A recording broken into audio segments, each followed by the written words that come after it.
Hello friends, Minto foundation presents talk with કવિ and Kavita. Friends, આજના પોડકાસ્ટમાં આપણી વચ્ચે એક સંત આવવાના છે અને ખરેખર તમને ખબર જ છે કે આપણા સંતોનો મહિમા અને વર્ણન કરીએ એટલું ઓછું છે. તો વધારે સમય ના લેતા આવો એ સંત સાથે તમને પણ મળાવીએ. મિત્રો, હું તમને જેમની વાત કરતો હતો એવા વડપ્રકાશ સ્વામી આપણી વચ્ચે ઉપસ્થિત છે. આજે સ્વામી પાસેથી આપણે સ્વામિનારાયણ ભગવાન વિશે, સ્વામિનારાયણ સંપ્રદાય વિશે, ગોપાળાનંદ સ્વામીની વાતો, આવું ઘણું બધું જાણવાનું છે.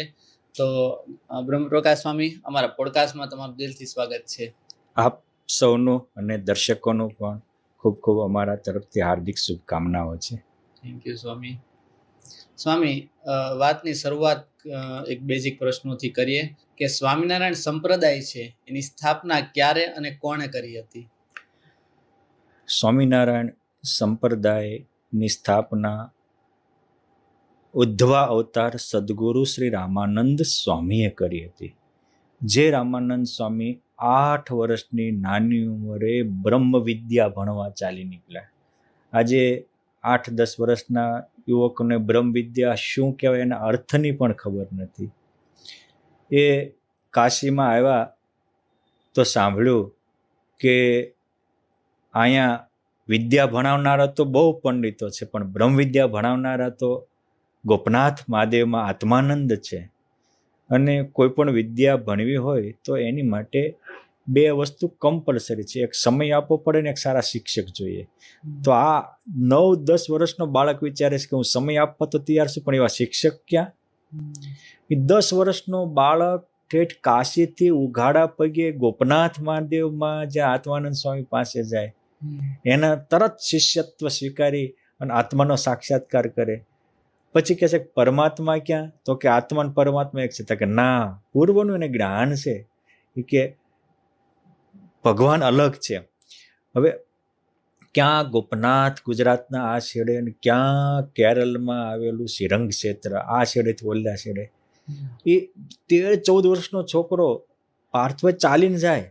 આ છોકરા નાની ઉંમરમાં કેટલો બ્રહ્માતીત હશે, કેટલો ગુણાતીત હશે, કેટલો દેહાતીત, નહીં તો ડોલતો ને બ્રહ્મકુમારીએ બોલતો. એ કુમારી કેવી હશે? નકર આજે નાના છોકરાને, હું 20 વર્ષના છોકરાને કોઈ મોકલવાનું થાય તો એને સમજી ન શકે. આ સંપ્રદાયની સ્થાપના કરનારા આવા નિર્ગુણ પુરુષો હતા, બ્રહ્મરૂપ હતા, ગુણાતીત હતા. અને એને 21 વર્ષની ઉંમરે શ્રીરંગ ક્ષેત્રમાં ભગવાને દર્શન દઈને કીધું અને પછી કહે છે કે મારે પરમાત્માનો સાક્ષાત્કાર કરવો છે. મંત્ર દીધા એ પ્રમાણે જપવાથી સાક્ષાત્કાર થયો. વૃંદાવનમાં આવ્યા.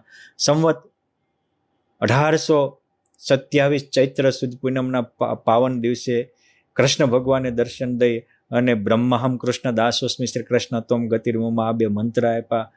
પાછા એ ત્યાંથી કહ્યું કે રેવતાચલની તળેટીમાં ગિરનારમાં જઈ સંપ્રદાયની સ્થાપના કરો.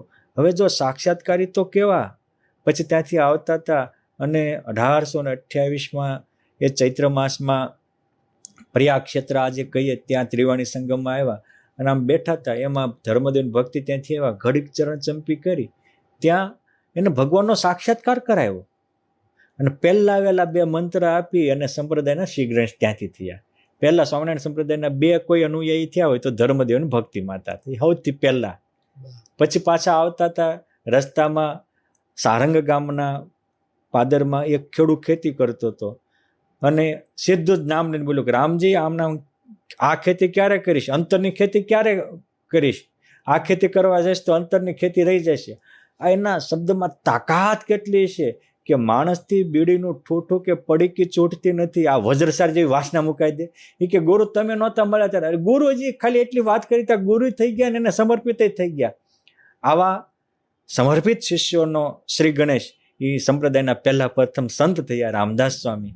અને પછી એ પાછા આત્માનંદ સ્વામીને આવ્યા, સત્ય સમજાવ્યું અને 1834 કારતક સુદ એકાદશીએ પવિત્ર દિવસે વિધિવત એમને આત્માનંદ સ્વામીએ ઉત્તરાર્ધિક તારીખે નિમા અને સંપ્રદાયનું નામ ઉદ્ધવ સંપ્રદાય રાખ્યું અને વિશિષ્ટાદ્વૈત મતને અંગીકાર કરી 27-28 વર્ષ સુધી એને આ સંપ્રદાયની પુષ્ટિ કરી. ત્યાં ભગવાન સ્વામિનારાયણ લોજના આશ્રમમાં આવ્યા. પરંતુ આદ્ય સ્થાપક રામાનંદ સ્વામી હતા અને એ આવા અલૌકિક પુરુષ હતા કે એને શરણે આવેલા એક એકને સાક્ષાત્કાર કરાવી દેતા. એવા સાક્ષાત્કારી સંતે અનેકને સમાધિ નિષ્ઠ કરી મૂકનારા એવા સંતે આ સંપ્રદાયના પાયા પાતળિયા નાખેલા છે.